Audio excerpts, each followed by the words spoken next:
Hello everyone, I hope you are all doing well. Our topic today will be about logging interpretation or log interpretation. We have almost finished with most of the techniques which we were planning to cover during this semester, and now the time comes to the interpretation work. So, in the lecture, I will be going through the different types of reservoirs, clastic and carbonate reservoirs, how they are different, and how we can use the logs which we have seen so far to distinguish them from their background. We will see also again the Archie equations and how can we use them in the interpretation purposes and objectives. We will see also some kind of quick looks, techniques and methods in order to identify hydrocarbon saturated zones and discriminate them from the surrounding rocks. Will define the bulk volume water, which is crucial for permeability estimation. We will see also some cross plot methods to estimate and to solve the saturation equation graphically. And at the end, we will see the shale content and the shale presence and how it will affect the measurements from the reservoir and how it will violate many assumptions and how can we solve this issue. Lastly, we will see some rules suggested by one of the very famous petrophysicists. We will see how can we use them and how they can help us to do our interpretation work.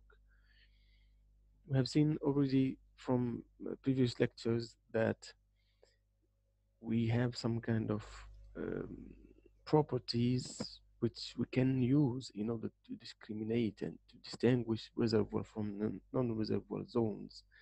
Those properties, they will be helping us and we will use them for our interpretation purposes and we will have them in our mind in any log interpretation. So we will start looking for them from the early stage of the interpretation.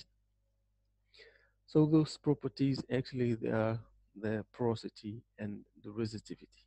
These two properties they can really distinguish reservoir from non-reservoir zones. But one thing we have to put in mind is that uh, during our work to look for hydrocarbons and searching for hydrocarbon saturated intervals, we have to put in our mind that water saturated zones are as important as hydrocarbon saturated zones. Why? Because we have already mentioned that if I know the background, if I know the normal situation, it will be very easy for me to look for the abnormal situation or abnormal conditions or abnormal property. So if I know the properties of, or I know the trend at the water saturated zone, then it will be very easy for me to recognize any abnormal feature which can be maybe displayed in the logs. Okay, so we will try to do that for different types of reservoirs. We have two big families of reservoirs. We have clastic reservoirs and we have carbonate reservoirs. In the case of clastic reservoirs, the first property which we will be looking for is the resistivity, because we know that shales they have almost stable resistivity behavior or trend, and they will slightly vary with depth. So any deviation from this normal or gradually change in the trend, we might use it to detect hydrocarbons, because most of the time sandstone, when they are water saturated or they are occupied, their pores they are occupied by water, most of the time they will be following the trend of the shale and it will be not easy to discriminate them from shale. So but in the presence of hydrocarbons the discrimination will be very clear. but the situation in the carbonate reservoirs will be different. So, in the presence of hydrocarbons in the carbonate reservoirs, it will not be easy to recognize with the help of resistivity. Why? Because the resistivity will change significantly along the same interval. Why? Because the situation will be different. Because we have seen already that the carbonate reservoir they are very much complicated compared to clastic reservoirs. They are complicated in terms of the positional environment, in terms of heterogeneity, in terms of anisotropy, in terms of pore size, in terms of pore distribution. So they are not the same thing. So what we will do here, we will take the porosity log to be the primary indication and the primary targeted log, and primary targeted measurements. And then once we find the porosity, then we will check the the resistivity. And this diagram will summarize all what I have explained. So if I will start by clastic, when we have uh, a resistivity, we will try to see whether it is high or low. If it is low, then we will stop and we will conclude that it's water saturated zone. But if it is high, then we will check the porosity. If it is high, then we will look for hydrocarbons and we will conclude that it might contain hydrocarbons. The situation is different in carbonate reservoirs. In the carbonate reservoirs, we will look for porosity. If the porosity is low, then we can conclude that it is tight pay zone or unlikely pay zone. It's just tight bed or tight interval. If the porosity is high, then we can check the resistivity. If the resistivity is high, then we can conclude is hydrocarbon saturated porous zone. If the resistivity is low, then we confirm that it's a porous zone, but it is saturated with water. So now we can come to the RT equations and how can we use them for interpretation purposes. We have seen that the RT equation they are commonly used and they are typically used to estimate the saturation. So this is the quantitative use. In terms of qualitative use and in terms of interpretation use, the saturation or the Archie equation they can help us actually to know also if we have movable hydrocarbons, because not all the hydrocarbons are movable or they can move. They can also help us to estimate and to find and to recognize permeable zones. They can also help us to know if we have commercial volume of hydrocarbons in our zone. So one of the ways to do that and to achieve the objectives which I have listed previously is the saturation ratio or the SW and SXO ratio. So this ratio will actually help us to extract many information that we cannot extract from one single saturation equation. So we have already seen the saturation equation at the non-invaded zone or at the very far zone from the borehole.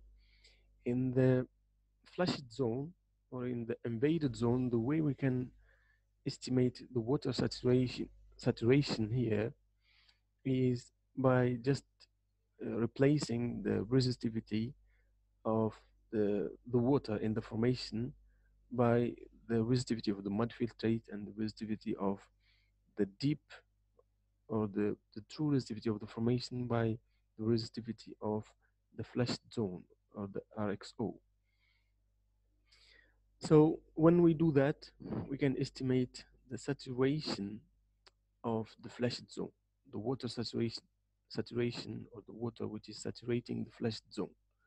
Because in the flushed zone, we have some water which is saturating that zone. And also we have water which is saturating the real formation, which is not disturbed by the drilling and by the mud. So if we use these saturation, I mean the saturation calculated at the non-invaded zone and the water saturation calculated at the flushed zone or the invaded zone, the ratio of the saturation can tell us many information, and it can indicate for us if there is any hydrocarbons which have moved from the flushed zone or not. Because if the saturation or the water saturation in the flushed zone is much large or is larger than the water saturation in the non-invaded zone, then the hydrocarbons, we will understand that the hydrocarbons in the flushed zones, they have probably moved or flushed out. So it means there is a good news that there are hydrocarbons which can move and we can produce from the geological formation. So, and actually, if we calculate the ratio of the saturation, it will be nothing but it will be a ratio of resistivities above the another ratio of resistivities.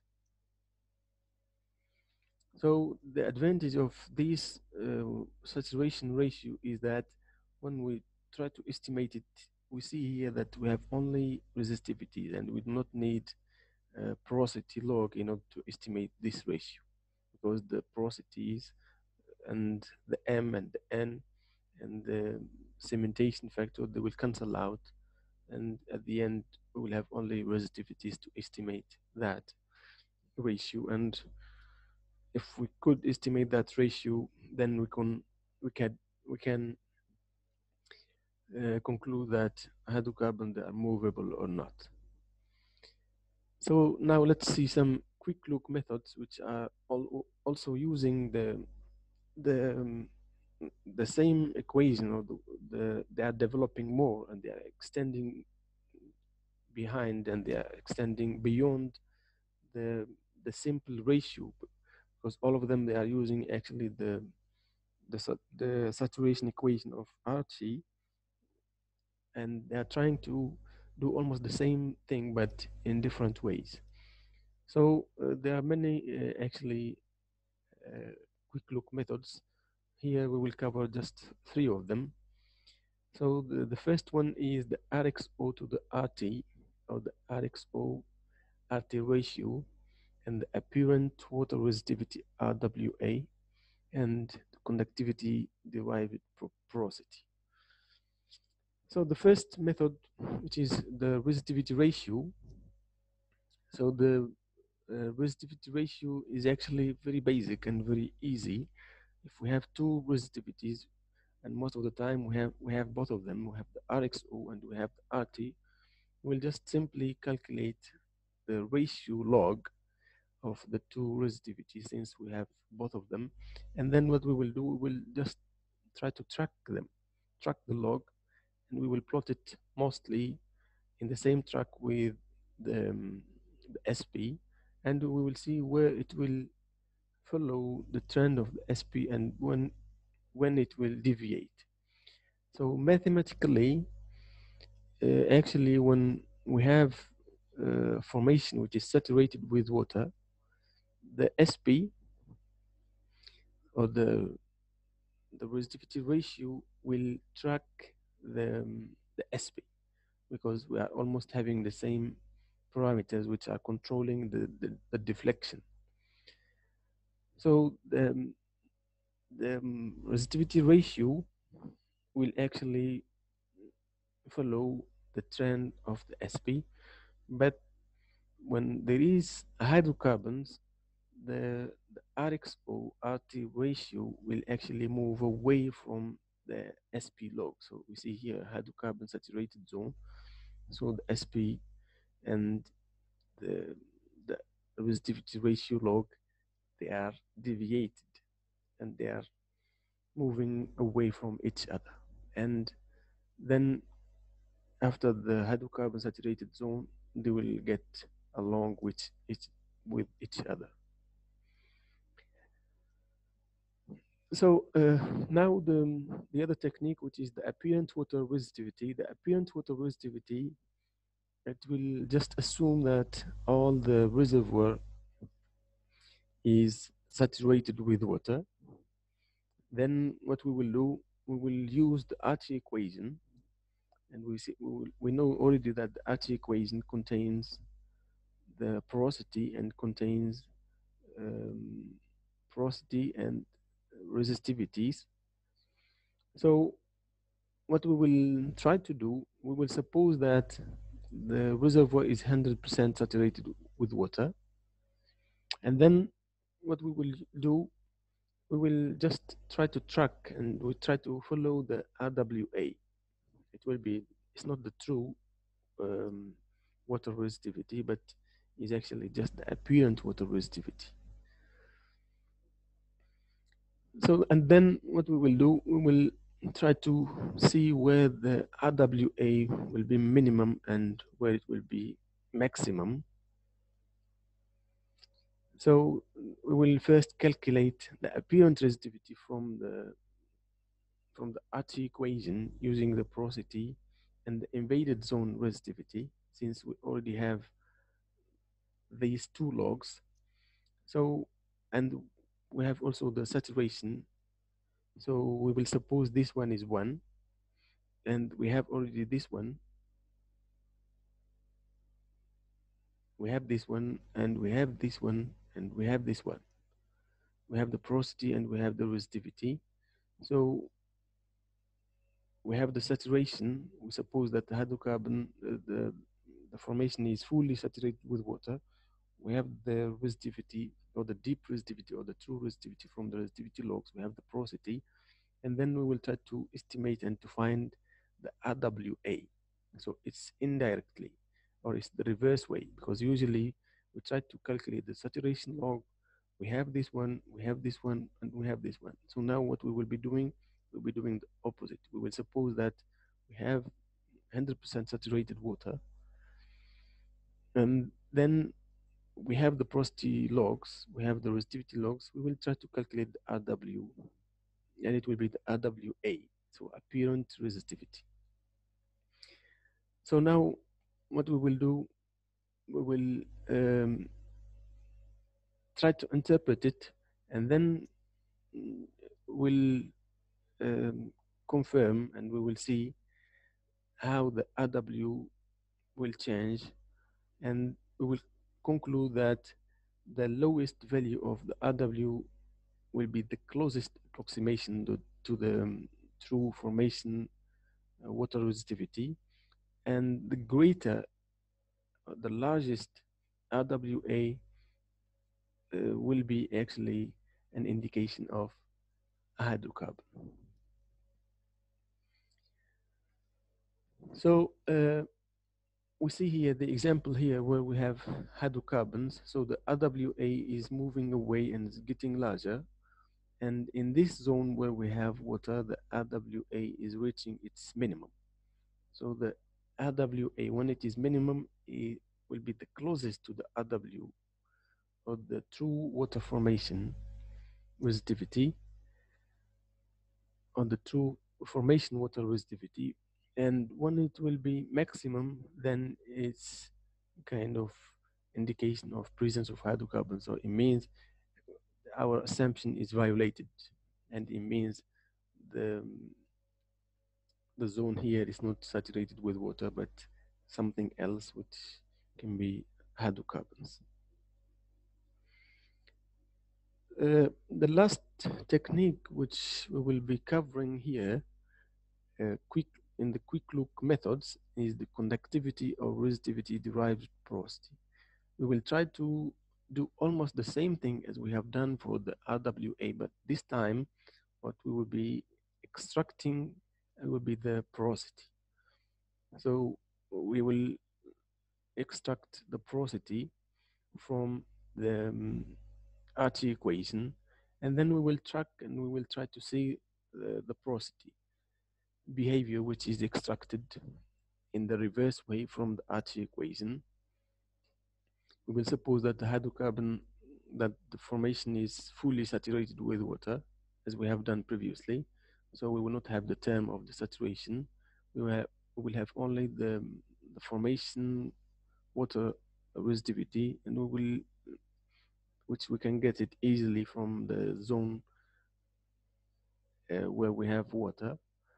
And we will be using the true resistivity of the formation, and then we will estimate the porosity. And then lastly, we will track and we will see the porosity log, which is estimated from the RT equation.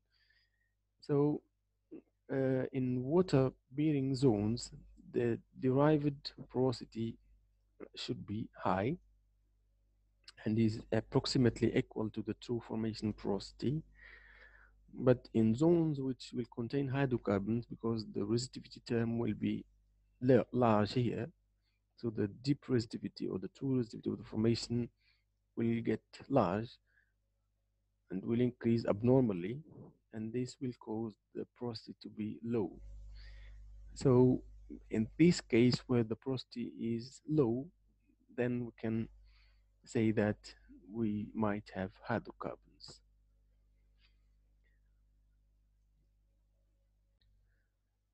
Now we will see the saturation cross-plot methods. These saturation cross-plots methods, some scientists or some petrophysicists or some interpreters, they consider them also as quick look interpretation methods. Anyway, these saturation methods or saturation cross-plot methods, also they are called sometimes resistivity porosity cross-plots. They are actually introduced in early days of the logs interpretation and logging technology.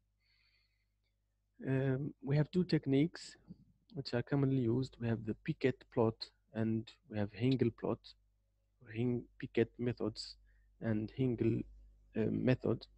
They are actually, or they are essentially graphical solutions to solve the Archie equation. So all those methods, they are actually assuming and they are based and they are using the Archie equations. Some of them, they are using the Archie equation analytically, and as we have seen previously, and some of them, they are using it graphically, as we see now, like the Piquet plot and the Hengel plot.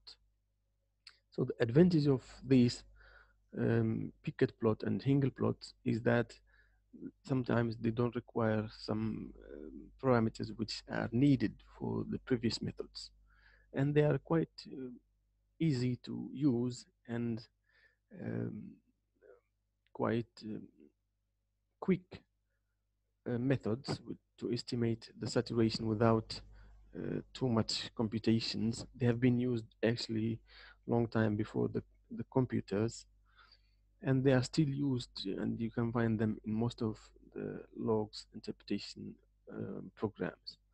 So if we start by the Piquet plot, the Piquet method is using actually the saturation equation by Archie equation, but it's just the techniques just try to re-express it in another way, that it will express the porosity in function of the resistivity, and then it will insert the logging or the log term, so that the equation can be solved in log plot.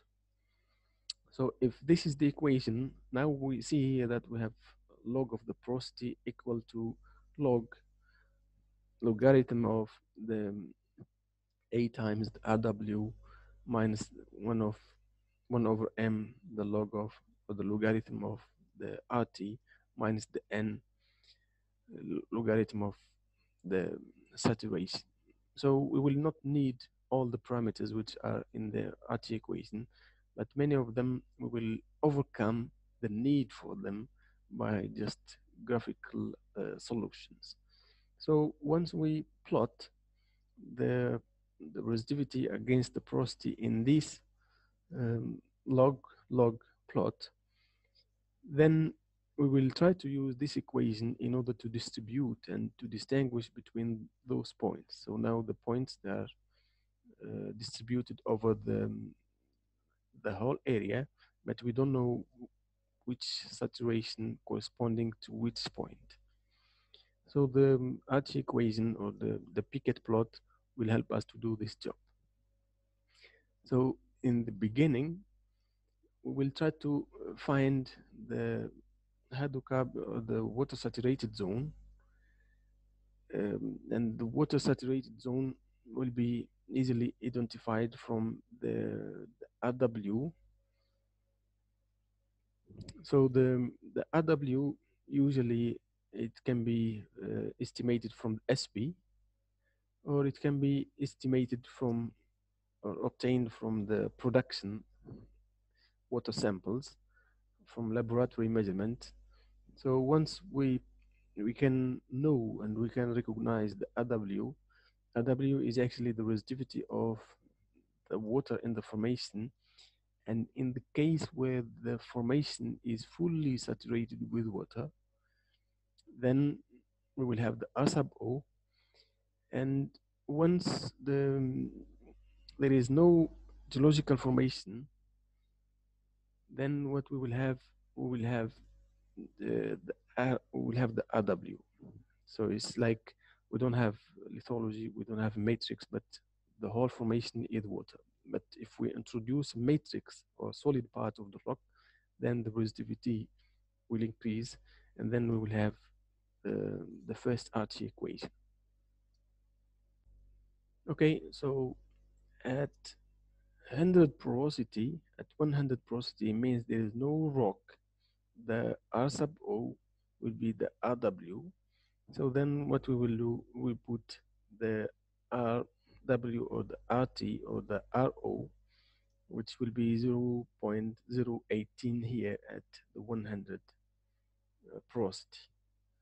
Okay, so this will be the first point of the resistivity of the water formation when the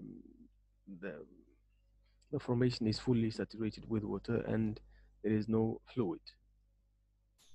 Then what we will do, we will try to find the slope, because we have learned in mathematics that if we have one point and we have slope, then we can draw straight line. So we have learned that straight line can be drawn and can be plotted by 2 points or 1 point and slope. Once we have a point, then we will need only slope in order to have the straight line. So the point is nothing but the resistivity of the formation water, or the RW, which will be the same as the R sub O. Then we will need the slope of this straight line. The slope is nothing but is the inverse of the M. And from where we can get the M is usually is from the laboratory, or we can have an estimate of M, or we can just have a guess, and usually we can take M to be equal to 2. So if we take the slope to be the inverse of M, so it means then we have now the slope, and since we have a point and we have the slope, then we can make this straight line. So this straight line will define the 100% water saturation points. So this one will be the 100% SW. So now we will try to have the other lines of the other saturation, because all the points will be along this line will be supposed to be 100% saturation, water of course. But how about these points? These points we will try to draw or plot lines which are parallel to the 100% saturation. And how can we do that? We go simply to the resistivity when it equals to 1. So when the resistivity will be 1, So it means the logarithm of the one will be 0, and this will be like the intercept. So, and here we will take a line, we'll draw a line, and from this line we will put and we will select different resistivities or different starting point. So we will take one at the resistivity equal to 2, resistivity equal to 3, 4, 5, um, as long as we want or as much as we want. So now we will draw those lines. So in those lines, we have all the necessary information to estimate the saturation. We have the RW, and we have the resistivity, and we have the porosity. Then we can estimate how much saturation is at this point. So for example, here, when at the resistivity 2, the saturation is 71%. At the resistivity 4, the saturation is 50%, and so on. So we see here that those points which are to the right, the, the saturation is much larger in hydrocarbon.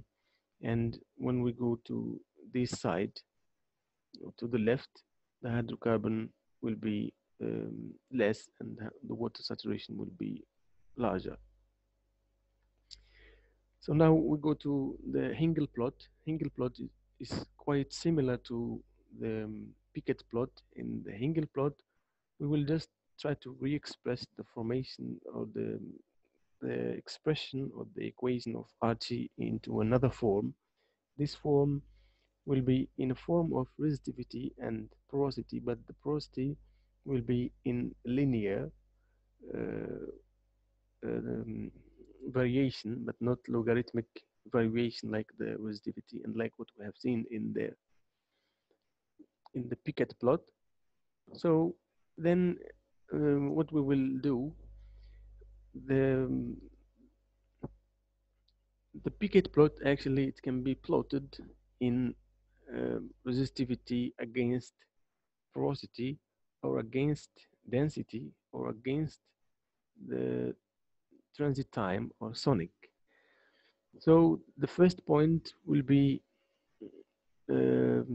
if it is density or the transit time. So the first point will be the maximum or the infinity of resistivity, because the rocks by nature are not conductive, and by the delta m, delta delta t, or the rho b of the matrix. So this point, we have the first point, and then what we will do, we will just try to draw a line which will pass through the point which are to the left. Okay, so once we will have the first line, this line will define the water bearing line or the 100% saturation line. From this line, we can estimate the RW, or the resistivity of the formation water, because as we see here, if the 100% saturation line is this, so here at this line we have the saturation is 1, and uh, the m is already given to be or supposed to be 2. So now we have only one unknown, which is the RW, because we already have the line now.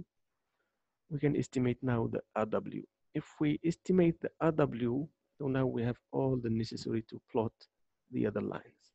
So we can plot, and all the lines will share the same point and will start from the same point, but with different slopes. Why? Because different saturation.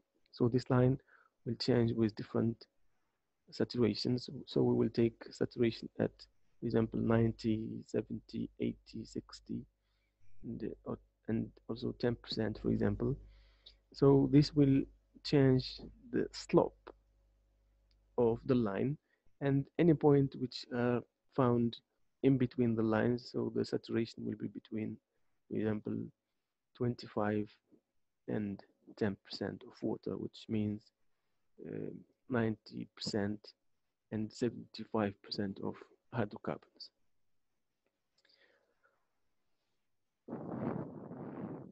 Okay, so now we will move to the permeability and how can we estimate it from the logs.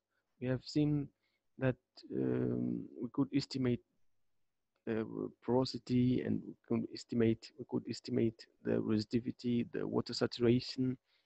All those parameters are needed to characterize our reservoirs, and permeability is actually also one of the very crucial parameters which has to be estimated and has to be recognized and calculated. So the way we can calculate the porosity, the permeability, sorry, from the logs uh, is with the help of the bulk volume water. So let's define what is the bulk volume water. The bulk volume water, or the BVW, is nothing but the water saturation log times the porosity. If we multiplied these two logs, or these two parameters, saturation, or the water saturation, and the porosity, this will define for us the BVW log. So if the values of the bulk volume water calculated at several depths in a formation are constant or very close to constant, this will indicate that the zone is actually at irreducible or immovable water saturation. It means the water which is inside this formation does not move, or does not maybe migrate or go out or flush it out. So the irreducible water saturation is the fraction of the pore volume occupied by the water in reservoir at maximum hydrocarbon saturation. So this water will not move, and if we have hydrocarbons, this water will reside with them, will stay with them, and will not go in any way in any conditions. So it will represent the water that has not been displaced by hydrocarbons during the first migration or the second migration. It is already there and will be already there. So when a zone is at irreducible water saturation, then water in an invaded zone does not move, because it will be held on grain by capillary pressure.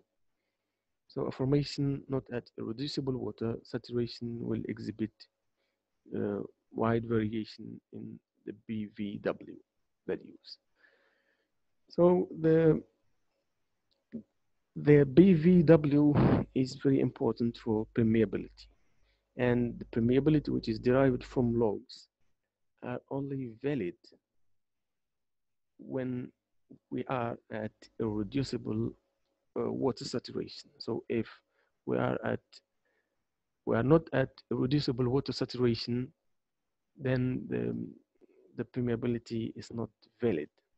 And permeability which is estimated from the well logs, from the saturation, and from the the other the other types of logs will not be trustful. So in order to estimate the permeability at irreducible water, we have a couple of methods, which all of them are using the, the water saturation which is irreducible and which is immovable. The values of the permeability, as I mentioned, they are questionable if we are not at the irreducible water situation. The equations which are commonly used to estimate the permeability from logs are different. We have 3 or 4 methods, formulas or equations. The first one is Wiley and Rose, 1950. Permeability is 250 times the porosity over the saturation of the irreducible water. And the, also for the dry gas, we have almost similar equation, but the constant is different. We have another formula by Tumor and another one by Coates and de Manoir in the 1973. So they are defining the permeability in function of also the porosity and the resistivity at reducible water and resistivity of the formation water. And they are adding some parameters like this parameter C and W. Lastly, let's see the effect of the presence of the shale, because we have seen that most of the equations and most of the parameters which we have estimated, they are too much affected by the shale content, and the shale content will violate many of the assumptions which we are relying on, especially the Archie equation. The Archie equation is too much affected actually by the shale content. Why? Because it contains resistivity and it contains porosity, and all of them, they are affected by the shale. And even the Archie equation is introduced in the 1940s, and it was supposing that the geological formation is shale free and does not contain shale. So that's why by the presence of the shale, we will have many erroneous values. The erroneous values and the effect of the shale can change from a log to another. It can affect the SP, the gamma ray, the sonic, the neutron, the net density, the resistivity, all of them, all those parameters, they are actually affected by the shale presence in the formation. So that's why we have to be careful, and we have to know how the shale is uh, affecting actually the formation, so that we will try to correct this effect. For porosities, one of the way to correct and to remove the effect of the shale is by combining different porosities. For example, if we have the porosity from the density and porosity from the neutron, then we can combine both of them and we can estimate another porosity. And this combination, it can be simply the square root of the, the square of both porosity, and also we can estimate the effective porosity,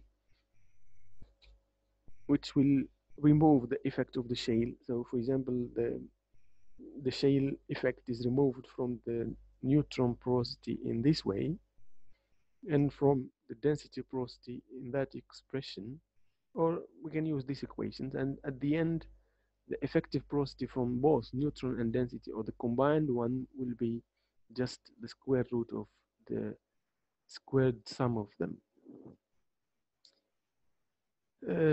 For the saturation, we cannot, if the formation is shaly and it contains a considerable amount of shale, then we cannot use the simple Archie equation, but we must use some quite advanced and complicated formulas to estimate the porosity, the saturation, and remove the effect of the shale. We can use the Simon-Docks expression, and we can use the Schlumberger equations, and we can use the Fertile equation.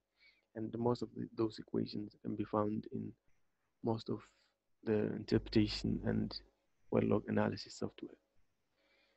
Lastly, there are some rules which I want to conclude with. Those rules are introduced by by Crane. He's one of the very famous petrophysicists, and he has published the Petrophysical Handbook, and he has very rich a website about petrophysics and petrophysical analysis and interpretation, and well log analysis and interpretation. So the rules of Crane, the first one is saying that we have to identify log curves available, we have to analyze them, we have to QC them, and then we have also to determine their scales. We have to take care of scales, and we have to consider the scales, because if we don't look at the scales carefully, they will they might mislead us, and this will affect our interpretation at the end. And this can happen too much for beginners and for students, and even for some experienced people when they are not taking care of the scales. Gamma ray Second rule, gamma ray or SP deflection, when they are deflected to the left, they will indicate cleaner sands, but the deflection to the right will uh, reflect and will show shaly intervals. The average density from the neutron and from density of a clean zone, regardless of the mineralogy, they are giving a very good estimate, first estimate actually, before removing the shale effect, about the effective porosity. So they give a very good initial estimate about the effective porosity. The fourth rule, low resistivity with moderate to low to high porosity, usually they will indicate water or shale, and we have already seen that. High resistivity with moderate to high porosity, usually they will indicate hydrocarbons. And lastly, remember that logs are not perfect, so sometimes they will need some corrections and some editing, and also those rules, they will not be perfect, and they are not perfect, so sometimes you can find some exceptions of the rules, or in the rules, in these rules. So you have to be careful, and you have to adjust the rules in order to suit and to be maybe applicable to your case and your data set. Finally, these are the references which I have used to prepare the lecture material. And this is the website of Mr. Crane. And here you can find some videos which can help you to see some kind of interpretations and some applications of the material which we have seen. Thank you for your attention, and hope to see you in the next lecture.